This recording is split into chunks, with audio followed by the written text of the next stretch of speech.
Hey, this is Scott from Fort Worth, Texas, and here's the best true crime podcast anywhere. You're listening to Gangland Wire. Now here's Gary and Aaron. On the advice of my lawyer, I respectfully refuse to answer that question, as my truthful answer may tend to incriminate me.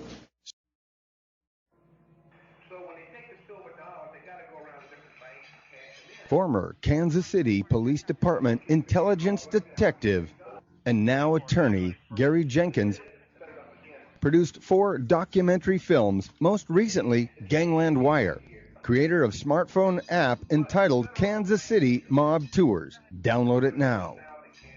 If you like what you hear, go to ganglandwire.com. Navigate to the shop page. We need you to put a hit out on our donate button. Gangland Wire True Crime Stories is produced at the Big Dumb Fun Show Studio 4. And now, here's Gary Jenkins. Well, good evening, folks. Welcome to Gangland Wire. I'm here with my good friend Aaron in the classic old ice house building. Say hello to everybody, Aaron. Hello, Aaron. Tonight, folks, we're going to do a kind of a special show for one of our supporters. One of our supporters, a guy named Andrew Barrett. He suggested that requested we do a show on the I-70 killer. And I don't know if you know who the I-70 killer is, but it's kind of an interesting story. But Aaron, on that, we did that whole special donate episode that one night. And I created a donate page, and we're not really going to ask y'all for money tonight. We've done enough of that, folks. But Aaron, tell folks what you get if you donate certain amounts of money. And I don't mean in prizes either.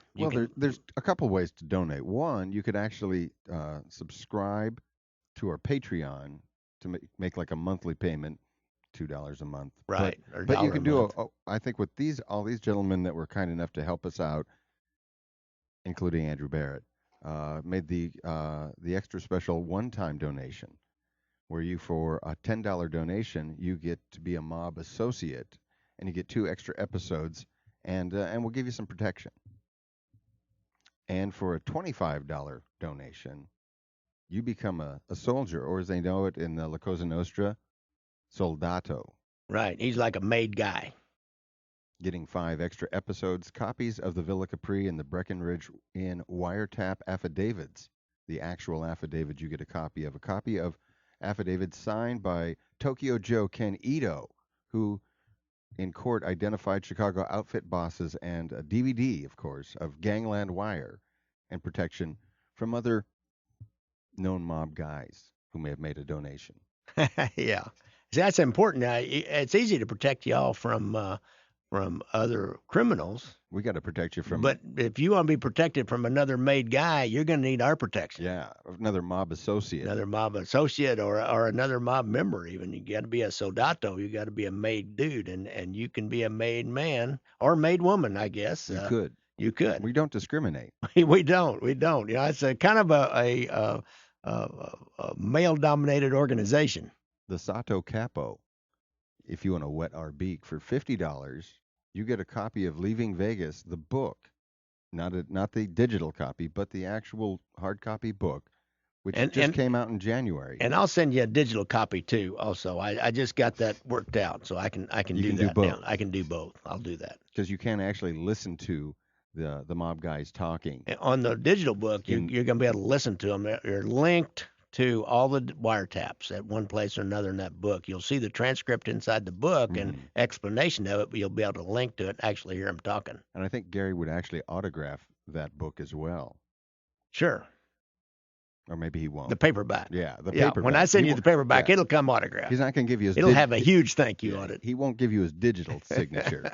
I don't know how to do that. But you, of course, also get the 5 extra episodes and all the protection from anybody but our friends at the FBI. Right. That's kind of hard to protect you from the FBI. Yeah. But we'll protect you from the Chicago outfit. We'll protect you from the 5 families in New York City. Don't make Bill Owsley mad. Really? Saying. And we don't want to have to ask him not to take care of you for the FBI. Now, that's what we call a sado capo or a capo regime, or you will be the boss of a crew. Now, above that, for a $100 one-time donation, you get to be a Don. And of course, you get a Gangland Wire coffee cup and all of the above prizes, plus our underlying gratitude. Be a guest on the show or phone call during the show, and total protection from the cops Oh, man, can I do that?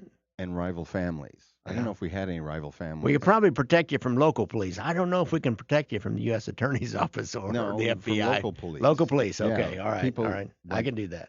Like maybe, I don't know, Troy Cole. Troy Cole. Yeah. We can protect you maybe from Troy Cole, Tommy Robinson. Tommy Robinson, Joe Langer. Joe Yeah. Langer. That, Yeah. so just- Jim Pater up in Chicago PD. Yeah, that's right. If you want to be the Capo di Tutti Capi, Right. The boss of all bosses. Capo di Tutti Capi. That only cost Am you. I pronouncing that right? Because I feel very I much know like a peckerwood here. It doesn't really roll off your lips and doesn't roll off of mine No. either. Some people it rolls off your lips. The boss of all bosses. Yes, $500. $500. You get all those prizes and our undying gratitude and And you say here that we will provide you with bodyguard services. right. If you want to go out some night, I'll go out and I'll bring my gun and bring a black limo and bodyguard you. And I'll bring the force. 'Cause that's about all I'm packing. Sometimes you can turn an entire crowd with just this voice. Just this voice. Ladies and gentlemen, please stand back. Stand back. Clear the exits. See, I mean, man, you haven't made for one evening. These aren't the droids you're looking for. I don't even have to wave my hand.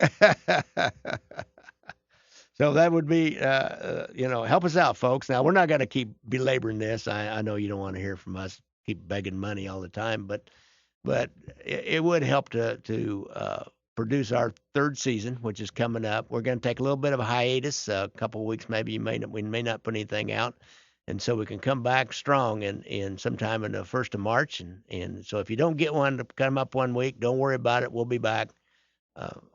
There's plenty of there that's available for free. There's plenty of old ones there for free. Yes, And there's 106, I think, now? 7 now out there for free. Now, we were fortunate enough, like you said, we were talking about the I-70 killer tonight because of Andrew Barrett. Right, And exactly. Andrew Barrett didn't just suggest that we talk about the I-70 killer. He also put his money where his mouth is. He did, Mr. Barrett. We appreciate it. He is my friend, and we will be in touch. And he is a capo. And he's a capo, yes. He has his own crew. Turns out there's another capo, Yes, I know. Chris Shoup. Thanks, Chris. Chris, thank you so much. We need capos because we're trying to run some crews here with Gangland Wire. Rick Turner came on board to be a soldier, a soldato. Thank you, Rick. Do we have to assign him to a particular crew? Well, let's see. Would he be part of like Andrew Barrett's crew? He should be part of Andrew Barrett's crew. Thinking of the geography here, why he would be part of Andrew Barrett's crew. So Andrew, you need to get hold of Rick Turner whenever you need something done. Why you get hold of Rick and you send him on the job. And of course, if you need any protection from any of these other folks that may become capos, soldatos, or dons, like Myril Watson. Right, Myra Watson. Now he can be the Don of Andrew Barrett and Rick Turner. So you guys all got to kick up to Mr. Watson. And what we're going to do, and we're going to make you all happy. Because that's our job. That's here our job. At Gangland Wire, is to bring you riveting original material One more thing. from the mouth of the men that did it. Aaron, it just came in. I just looked down at my email. Jonathan Drummond of the United Kingdom, Perth, United Kingdom. You know, we've got several fans in England and Australia and New Zealand. I think Sweden. We've got one. I had a guy from Sweden. I need to look him back up who messaged me, I believe, or tweeted me that he said, "Thank you for putting out Gangland Wire. It makes my day livable." When I go to work, it makes the day go by, or something like that. But anyhow, Jonathan Drummond, and he is a soldato. Now, since he's in England, we're going to have to get some more people from England to form a whole family over there. So you guys in England, Yeah, Listen up. What we really need is a capo to run We need a capo, the crew a don, and you probably need a boss of all bosses. So over in England. So for $500, you can be the boss of all bosses of all England, and we're going to provide you with a whole family. We can set that up for you. All we're asking is that you wet our beaks, and what we're going to come back with is words from the mouth of the men that did it. That's right. Week after week. Gary Jenkins, of course, one of those men. I did do. He didn't just write the book. He made the book. He was actually there back in the 70s. Now, other folks that we've gotten a chance to talk to that you can listen to for free, Troy Cole, Chief Investigating Officer for the Bob Bordella case. If you don't know about Bob Bordella, that's all right. Go listen to this. Google search Bob Bordella, and there's a lot of stuff out there. But what there's not a lot out there from is from the men that did it. That's true. Troy has been on a hiatus, I think, from talking to the press largely since the early 2000s when the book came out. So that's very unique. And, of course, the guys that we talked to, Tommy Robinson, the police officers we may be able to provide you protection from. And Joe Langer. They worked the case on Richard Grissom Jr., who killed 3 women in about 2 weeks' time and hid their bodies. Chased him down in down the Gulf Coast, down by Corpus Christi. Ended up in Dallas, Texas. Yeah, that's right. They did. Actually, they tricked him to come up to Dallas. That was a pretty interesting story. You guys need to listen to how they captured this guy up. It's really a funny story. And I don't think they've actually talked. Have they talked to anybody? No. We're the first people. Publicly. And then of course some criminals. Like Craig Glazier, the King of Sting. The King of Sting. And Martin J. McNally, who was on the cover of the Riverfront Times here at the 17th, I think it was, of January. Yeah, he was. Sent us both an autographed copy.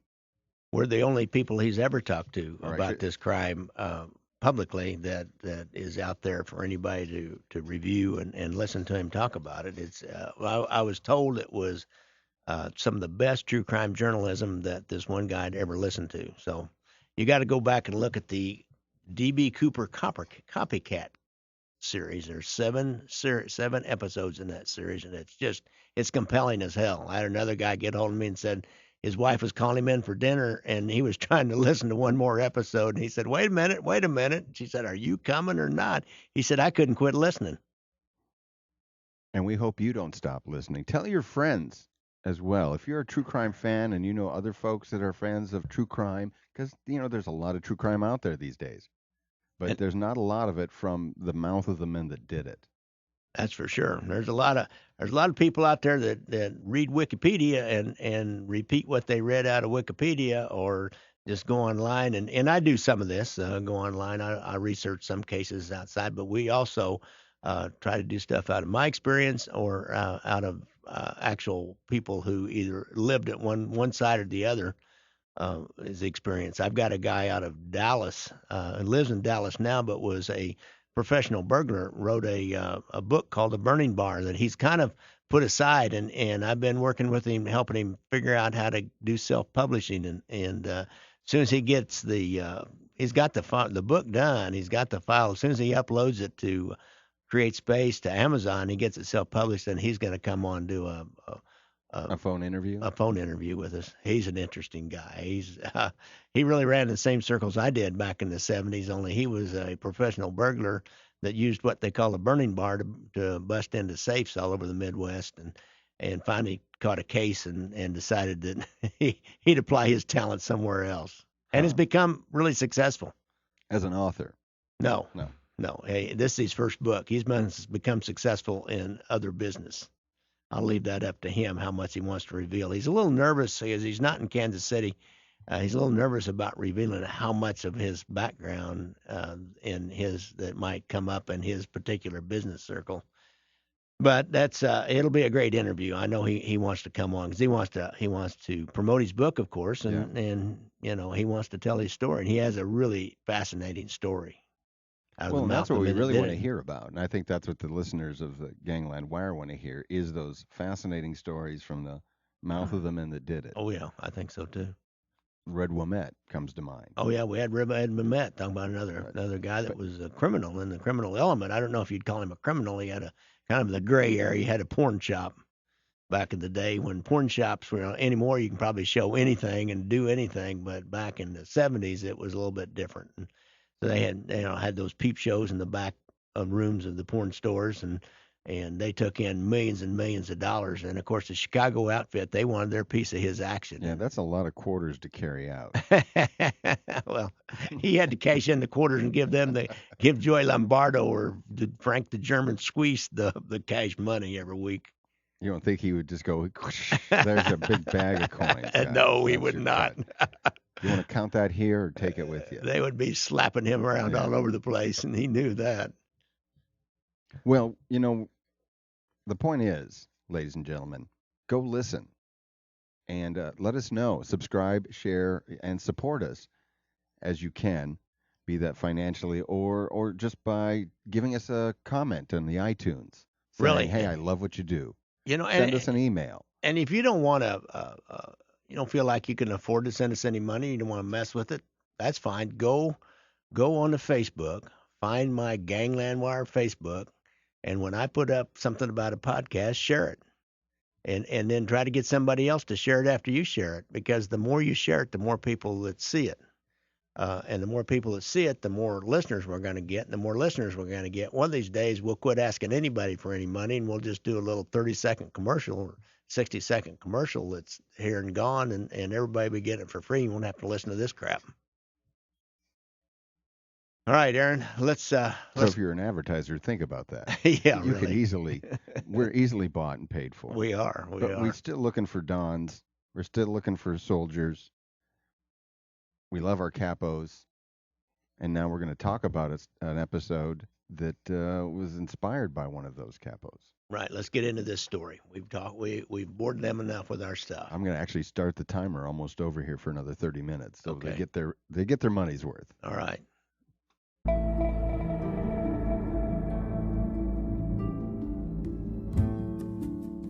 Aaron, this I-70 killer, I kind of had some vague memory of this, and I'd forgotten about it. Andrew, he remembered all about it. I don't know if he, knew somebody, maybe, because we had one of them when it was killed here in Kansas City, or if he just thought it was an interesting story. And it's an interesting story it's not ever been resolved yet.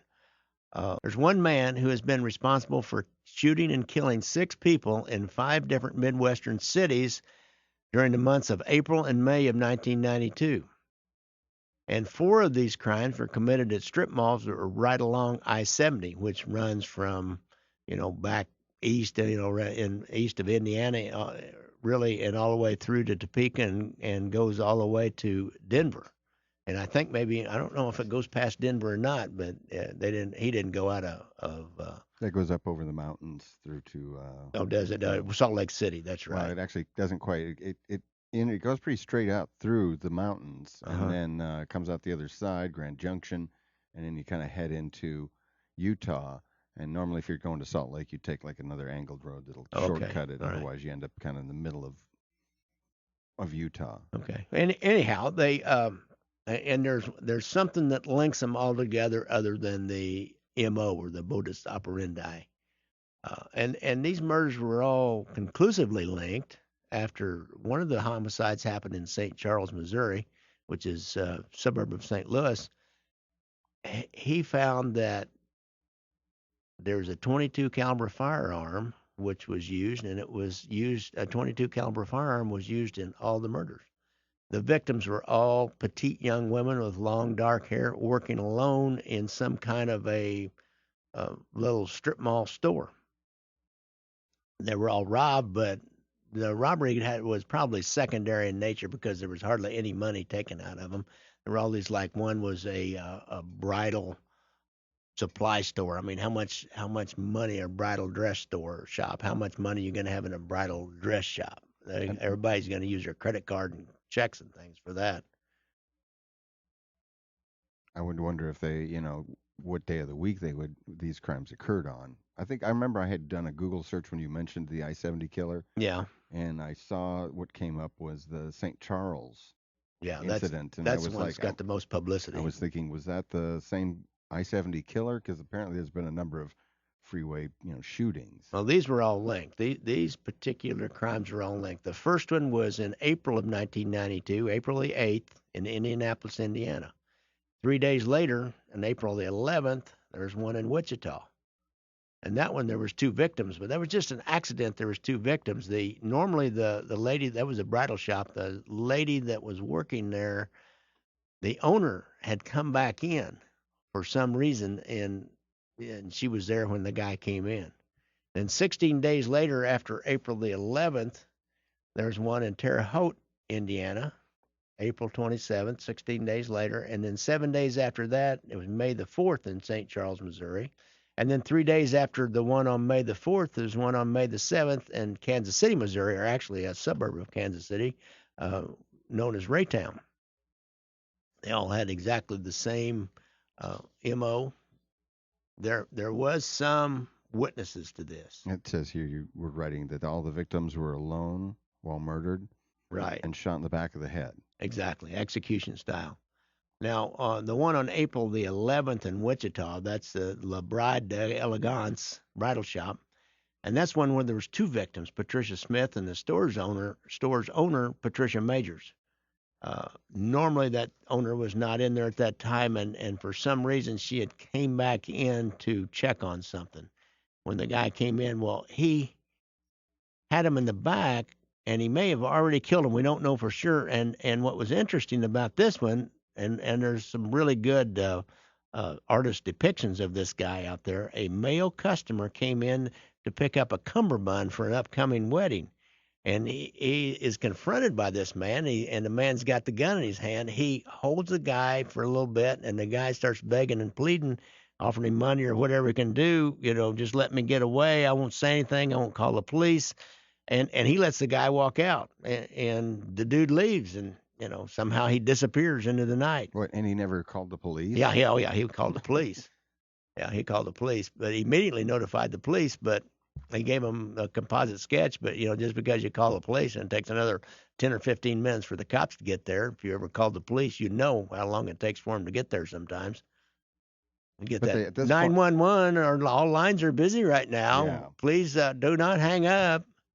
Yeah, I mean, this was 1992. Right. So I don't. He may or may not have had a cell phone. Probably not. When you think about it, 1992. I'm trying to remember if I had one in 92. I think I probably did by then. A lot of people had cell phones. If nothing else, he would have to go out and go somewhere else to find a phone. Find a payphone. Of course, strip mall, there's going to be a payphone. There's probably another store open. More than likely went into another store. You went running there screaming, call the police, lock the door behind you. Please help me out. There was one man killed in this, which was unusual, and you'd think it would break the pattern, but the man had long dark hair that he had in a ponytail, and it looked like he was bending down, maybe with his back to the front door, and the killer just walks in and shoots him in the back of the head. So he probably thought he was shooting a woman. Might have been one of those. What's that song? The dude looked like a lady. He might have been kind of a slender guy with long hair. With long hair back in a ponytail. Then in May the 4th, Nancy Kitzmiller. Oh, actually, that man's name was Michael McCowan. 24-year-old Nancy Kitzmiller on May the 4th in St. Charles, Missouri, was working in the Boot Village, a footwear shop, and she opened up the store at noon, was found dead by customers about 2:30 in the afternoon. A lot of those little shops would not be unusual for nobody to come in the store for an hour or two. I don't know how anybody works in those kinds of places. I can't even imagine sitting around for hours not having anything to do and nobody to talk to. May the 7th, 1992, the last confirmed murder was out here in Kansas City area in the suburb of Raytown, Missouri. It was 37-year-old Sarah Blessing working in a gift shop. It's called the Store of Many Colors. They had a witness that day. The owner of the video store next door to the Store of Many Colors saw the guy enter the store, heard a pop, and then saw him leave. So he immediately goes in the store and he discovers Ms. Blessing's body, and there's another guy, a clerk at another grocery store, happened to see the suspect. They call the police, and they do what we call an area canvass and walk around, ask if anybody saw anything. And so they got some composite sketches of the suspect. Then it looked like the same guy, and we know for sure it was. I'll tell you why in a minute. And he was last seen just walking north at 63rd and Woodson, and that's not right off of I-70. It's about 3 miles south of I-70. But Kansas City certainly is a seems kind of odd. A city that's along I-70. They were all stores or cities that were along I-70. It was like somebody, had some reason to go up and down I-70. Who knows? They said this guy. Another thing they said about this guy, he was dressed like a sport coat and slacks and kind of a decent shirt on, which I don't know. I guess you never know what a serial killer will dress like. Ted Bundy, he always looked nice and had casual clothes, but clean and neat and well pressed, and had a particularly nice demeanor. He could lull them into false sense of security. False sense of security, yeah. Well, here in your notes it says none of the scenes had any sign of sexual assault. As a secondary motive, as all the stores were small specialty stores, which would not have had. Which wouldn't have had as much money as some of the larger stores. Right, and the robbery was a secondary. But he didn't. There was no sexual assault. I mean, if he was robbing the stores for, I'm assuming it's a him from the descriptions. Yeah, it's a man. That that he would figure out after a while these little specialty stores don't have a lot of money on them, and maybe change up his target. So maybe, like they say, the robbery was sort of secondary. Right. Now, the reason we know and what's unusual about this, and the best clue that anybody has, is the gun. Now, if you knew anything about ballistics, that that you could many times, just from they found the bullets inside of the corpses on this. It was a .22 caliber, so it's not gonna like blast on through and the killer didn't obviously take time to dig out the bullet. So you're going to get the bullet. You look at the rifling on it, and you'll be able to figure out probably what kind of gun it is. And the police in Kansas City, and I know the firearms guy here in Kansas City said it had to be an Intratec Scorpion pistol or an Irma Werke ET-22 pistol. The really unusual guns, and money is all on from the other firearms examiners on this Irma Werke, which is a German gun. It's made by, looks like a German Luger, only it's only a .22. German Lugers are usually like 9mm or something. And the ammunition used was also interesting. It was unusual in that it was .22 caliber copper-clad lead bullets, but the cartridges, which are not that unusual, but the cartridges had all been polished with a jeweler's rouge. Now, how they figured that out when they dig the bullets out of the people and then they examine them under a microscope and they see there's some kind of substance on that bullet that did not come from the body. For example, it's not tissue. Mm-hmm.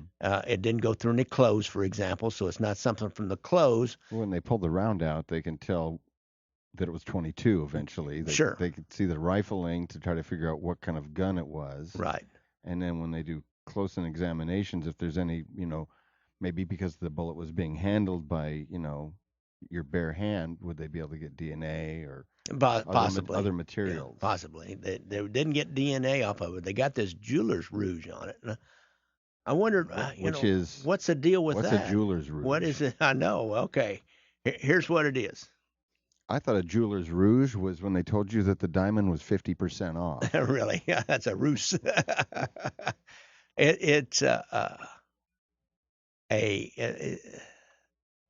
It's used, jeweler's rouge or red rouge, or there's another name for what they found on this called corundum, and it's used for fire lapping a weapon.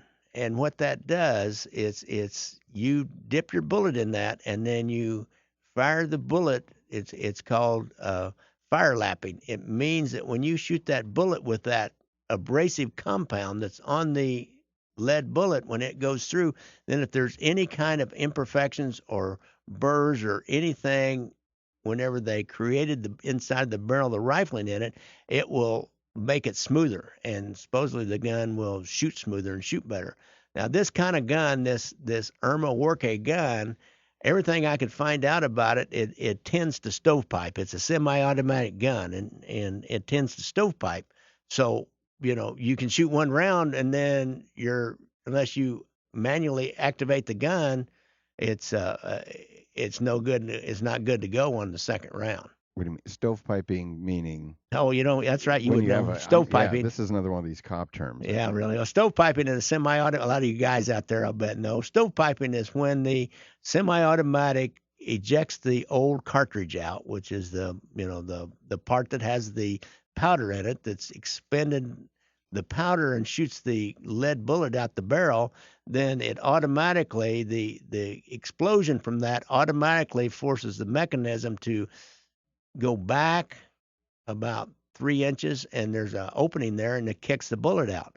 Well, if there's some problem in the gun, it won't go back far enough, and the empty shell will just sit there, and in that partially extracted, looking straight up, and the mechanism will come back and hold it like that, so it looks like a stovepipe sticking straight up. So the empty That's cartridge spins up, because it gets clamped when the thing returns. It just spins up and doesn't go out, and so then the mechanism returns back to shove the next bullet in. Well, it just locks up against the old shell, which hasn't spun out of the gun onto the ground. And if you go, that's notorious for the particular. It's notorious. If you go online, you can find a lot of people on some of these discussion groups on guns that when you search for this Irma Worke ET-22, they all complain about stovepiping and they can't get it to do it. So maybe this guy thought that if he fire lapped it, it would work better and not stovepipe. I don't really know, but I mean that's my best theory. But it's the same guns used to murder all 6 shop clerks. We got another story we're going to do one of these days about a same kind of a situation where a guy was going around and used exactly the same gun here in Kansas City to kill clerks in the shop, but we caught him. We know who he was. I worked that case. That will be a good one. There weren't any other murders similarly in other places in the country? There was some down in Texas, but they didn't have the same gun. But they were similar MO, but didn't have the same gun. So I don't know. For sure, when you got the same gun, you get somebody with that gun. Now, what the police are doing and what they have done is they're trying to get information out to gun collectors and gun dealers and like these message boards and the people that discuss guns and ask about in 1992 or just before, did anybody sell one of these to somebody? Did anybody buy one from somebody shortly thereafter or sometime after that? Does anybody have any idea? It's such an unusual gun. There's not that many of them out there, although I noticed you can buy them out there for, I almost say like $300, $400. It looks kind of like a German Luger. But you can buy them from an individual and Right. you have to exchange a license of any kind. Right, yeah, as long as they're dealers, the only people that have to do the background check and send your name in for a background check and give you a 3-day waiting period. You buy them from an individual or at a gun show, you don't have to do any of that. This Irma Worke company was formed in 1922 by a guy named Berthold Geipel. And he made these kinds of guns. He made German Lugers and all kinds of guns like that for the Nazi army. And after the war, he was arrested and imprisoned by the Allied occupation forces in Germany. And he was eventually freed. He was denazified, as they say. He went, after the war, he was in the Soviet occupation zone. And the Soviets ordered what was left of Irma Worke Company to be liquidated. Geipel eventually reestablishes the Irma Worke Company in Bavaria in 1949 and 1952. He moved in Dachau near Munich. His son, Geipel's son, Rudolf, became the chief engineer of the new company and started making household appliances. But eventually they got back to what they knew best. They got a contract by the West German government to service and produce parts for various Allied forces' weapons that had been supplied to the German police. Eventually, he gets around and he makes in 1955, he develops a new submachine gun for the West German police and the West German army. Although it wasn't much of an army, they really kept the German army. If you notice, there's not a big German army presence even today. Mm-hmm. But they wanted to replace the weapons that they'd been given by the Allied forces with German guns. And German guns today are the deal. And Irma's design outbid and outperformed any submissions made by Walther. They couldn't last. In October 1997, the Irma Working Company commenced on bankruptcy proceedings. In 1998, was taken over by the Steyr Company, Steyr Mannlicher Company. Now, if you're a gun person out there, you know what a Steyr is, S-T-E-Y-R. That's a pretty well-known assault rifle that looks like a machine gun, one of those many rifles out there that look like a machine gun. So anyhow, that's just a little aside. Main thing, to help anybody find this person, we can find an Irma Worke 22 caliber pistol that looks like a German Luger. And there's a flyer. I'll put these up on my website in the show notes on my website, a picture of the gun and a little bit more about it. You can help solve this crime. Did they get any witness descriptions? Yeah, besides finding the gun, I mean, they've got 3 people who could, probably pick this guy out, hopefully. They've got composite sketches out there. The physical description of the I-70 killer is a white man in his 20s to 30s. At that time, 1992, that would make him about 60 now, 5'7" to 5'9", tall and thin. He was described as having lazy eyelids, kind of droopy eyes, if you know what that means. I have some picture in my mind what droopy eyes are. He had sandy blonde or reddish hair back then. He dressed kind of like normal, like I said. With the one time they spotted him with his clothes, he had a sport coat and dress slacks and nice shirt on. Nothing really out of the ordinary. But we do have people that could pick him out, hopefully. Or if he looked like any of those composite descriptions, you could at least dig into him a lot more and maybe go serve a search warrant on him and find that gun in his house. These kind of guys, they usually don't, they keep souvenirs. Probably there's something out of each one of these crimes that this guy's got. Of course, he may be dead by now. He may have gotten killed in something else or got put in jail for some other crime for a long time.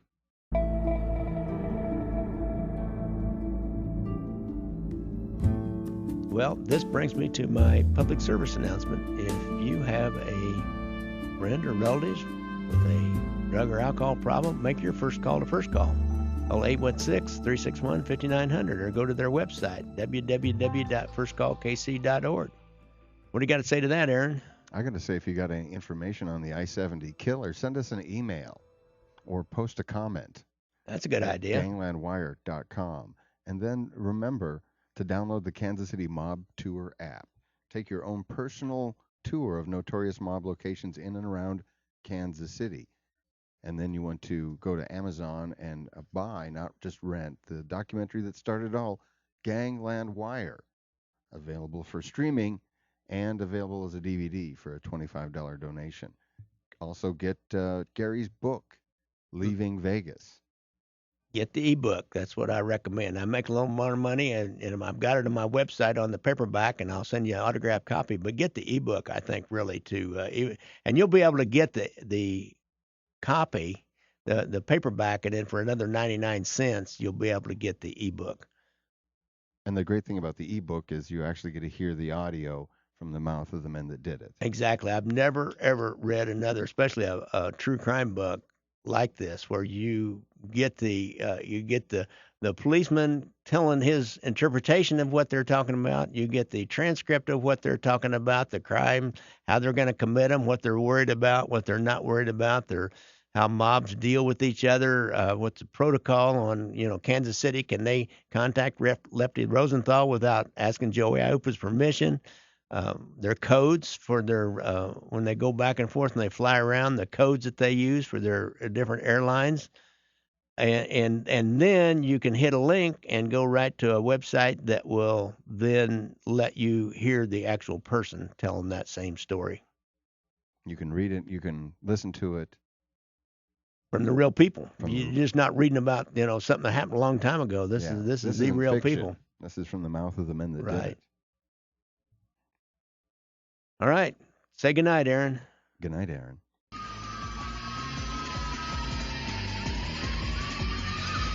Bumper music provided by Odd-O-Matic. Follow them on Twitter at Odd-O-Matic Music. Have anything to say, sir? Anything at all, sir? I got nothing to say. I got nothing to do with this. Folks, if you're still listening, every once in a while I have a little secret show at the end of these. If you ever find the secret show, why, text me. You can text me That if you would be want. a secret show if you gave out your phone number. Well, I'd give it out to We you. actually do if you need legal advice. 816-931-3535. Text me, call me, whatever you want. But message me on Facebook or through Twitter or email me at ganglandwire@gmail.com and let me know that you heard the secret show. We'll give you a shout out on the show that you let us know you heard the secret show, because we have a little bit of fun afterwards. Sometimes we're just sitting around here shooting the breeze about what our next show is coming up, what we think we ought to look at or listen to, or maybe some other outtakes from the show when I edit some things out. Always be kind of fun. I don't usually edit a lot out, but I'll edit some things out. One time, I tell you what I did edit out one time. I didn't put it in. Red Wimette told that story about the guy that claims that he killed Marilyn Monroe. I elected Left that out. I elected not to put that in. It's a little bit far-fetched for me. It's a little off topic. Well, it was a mob guy. He's a mob killer. It was Frank the German Swiss. Yeah, And he allegedly. tells this story to Red Wimette that he actually is the one that flew out to California, Los Angeles, California, and killed Marilyn Monroe for Sam Giancana, I guess. And it was something about trying to protect JFK, I believe. I have to go back and listen to it. I'll stick that in one of these days. It's a pretty interesting story. That's out of the mouths of the man that at least he heard it from somebody else who claimed he did it. Yeah, I don't know what to say if that would, I wouldn't say argue with the German either. Yeah. Go, oh, right, sure you did. Well, the Germans did, but I wouldn't Yeah. argue with him at the time. I know Red wouldn't have. Let me see your airline ticket. Red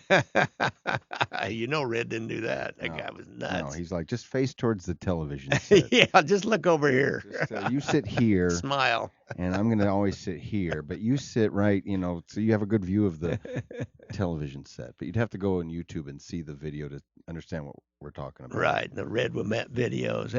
I tell you what we did here in Kansas City one time, Aaron. We had a sting. What that means is we set up a storefront in it was a old body shop, I think, over on the east side, and where you had an office inside, but it had a big garage door you could pull right in, and they were buying stolen property and started putting the word out, and got a couple of informants who were professional criminals, and they started telling their buddies about, hey, these guys are paying top dollar for used stolen cars and stolen auto parts and about anything you want to bring in. So they wanted to always get their picture. And if you remember back this is in the 70s, you remember the Farrah Fawcett poster with her wearing the kind of a orangish red bathing suit. The one piece. The one piece. Every boy of a certain age will remember the Farrah Fawcett poster. Well, they put the Farrah Fawcett poster up high where they would always, sometime of half the time when they were there talking to the guys that were acting as clerks and were buying the stolen property, they'd be glancing up and looking up at the Farrah Fawcett poster, and that's where the camera was. So they get a really good full face shot of them. Nobody ducked away from that one. Men are so predictable, my wife would say. And you're just behind there clicking away. Yep. And probably had a video. I don't think they used video back then. It's kind of interesting. I was the first one to use video in our unit, the intelligence unit. You would think we had the camera, but nobody wanted to use it. They were all, I don't know, they were technically challenged, just like the old people today that don't want to use the cell phones or don't want to figure out how to use the internet. Well, the video camera, while it would be good because you could get the video image, you would probably have no sound. No, there Not wouldn't that you be have any sound. No. with still images, but Right. But the good thing about video, you should have used this same ploy, the same tactic. You told a story in one of an episode where we were talking about surveillance episode that was going on at a car lot down off of like Warnell and south of 75th. Oh, and yeah, you were in a cemetery shooting pictures out of the cemetery. with the setup like you're digging I guess like how they dig the hole for the actual Right. casket to go in for 2 or 3, 4 weeks. Well, I was about 2 weeks. 2 weeks. We left the tent up there for about 2 weeks.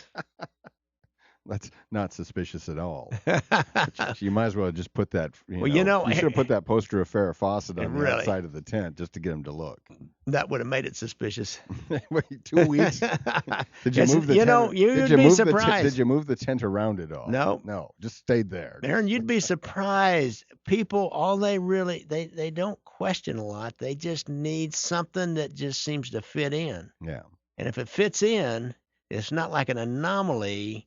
Like a poster of Farrah Fawcett on the outside of that tent would be, oh, what's that? That's unusual, but the tent was not unusual. They didn't pay attention to it. Nobody paying attention to it. So then you set up shop next to where they had their shop. Yeah. Somewhere down the street, but you had a good view. Yeah. And then you had a window. Now, that was at the Virginia Tavern. Yeah, we shot that out of the Virginia Tavern, right straight down into that. That's the one where we got the city we asked them to come along and trim the trees. And they came along and they cut the tree down and they trimmed every other tree for 3 blocks along there. You weren't specific enough. Well, they did their job, didn't they? Well, but you had the Farrah Fawcett poster up in the window facing out. No, we didn't. That was at the Sting. Yeah, but I'm saying you had this Farrah Fawcett poster in a window. Yeah. Facing outward. No. That's not unusual. We didn't do that. What are you talking about? You said you had to use the Farrah Fawcett poster. No, you're not. You're going to a whole nother case now, man. Yeah, no, I was at the Sting operation, and inside the garage, up above the counter where the clerks were, there was a Farrah Fawcett poster, and people would look up. Okay, and you put the camera there. There was a camera put up there, yeah. Okay, in their actual operation. Right, okay. right. I was thinking you were like somewhere down the street. No. And then you put this Farrah Fawcett poster in the window so guys would look at it. No. I guess you could do that, but that would draw too much attention. Yeah. But actually having it, so you black bagged the job. No, we owned the business. The whole business was owned by the police department. And then you just rented out to these guys? No. Everybody that worked there were policemen working undercover. You run a Sting. And then the people would come in and go, oh, I heard you guys are buying car doors. Buying used cars. Stolen cars, buying stolen auto parts, buying stolen anything. They were buying stolen anything. Anything. And it's called a Sting. Yeah, and then so the guys would come into your shop, and you'd get them to brag about where they bought it or where they stole it. And then check out the Farrah Fawcett poster. And check out the Farrah Fawcett poster, get their picture, figure out who they were, figure out who they get their names, figure out who they were. You wouldn't ask them their name. You just have somebody out front get their license plate and maybe follow them a little bit. If you had somebody that was a regular repeat customer and you still couldn't figure out who it was, well, you'd have somebody follow them a little bit and get them 20 blocks away, and then call a uniformed policeman and get them pulled over and just, pull them over for a fake traffic violation and get their ID. And so then you got them identified. And then eventually you just keep that property, and eventually you figure out where it was stolen from. So then you got a auto theft or a theft report, and then you've got them selling stolen property. They took down, I don't know how many people. They took down like 100 people after about 6 months of doing this. They ran it for like 6 months. Something like that. I was thinking what you were talking about at the beginning was there was these guys that had a shop and they were buying stolen stuff. Right. And so then you get, the clerks there that weren't, I didn't realize it was, they were the Sting. They were the cops. They were the cops. I was thinking, you're surveilling this operation. No. If you will, going, well, we're identifying who the people are, what's going on, not actually. It's actually an undercover cop behind the counter. Right. And they did a good job. They kept it so secret that, like, we had one young gung-ho policeman who got a street informant that said, hey, these guys over here buying stolen property out the ass. So he starts running his own little surveillance. He even comes back in on his own time in his own car and starts running surveillance, picking up tag numbers and trying to see what was going on. And they saw him down the street, and somebody says, hey, what's Dusty Rhodes doing down the street, man? He said, like he's just sitting there all day long. And so then they go back when he comes back to work, they say, hey, dude, how come you're over there watching that? And he said, he said, I got an informant says they're selling stolen property. So they take him into their confidence and actually took him off the streets and gave him a job helping them out. Because he was actually surveilling He was surveilling the sting. undercover sting operation. Heard about it. Yeah. And what was his name? Dusty Rhodes. I don't remember his real first name. Dusty Rhodes. That's a good cop name, isn't it? It is. Anybody's named Rhodes, they nickname him Dusty.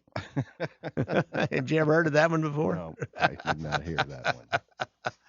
That's like a big, heavy guy. They call him Tiny. That's right. So the password for the extra episode beyond the regular episode is Rhodes. Rhodes, yeah. And what's the answer? You tell me that you got the name Rhodes. We know that you're listening to the secret show. You got to tell us Dusty Rhodes. What's? I know. Well, I'm just recording it. We can stop. Yeah, just cut it. Just cut I'll it. make it feel a little more like. I don't want to try to end it. Let's just cut it. Here, you do this again. Nope, not that.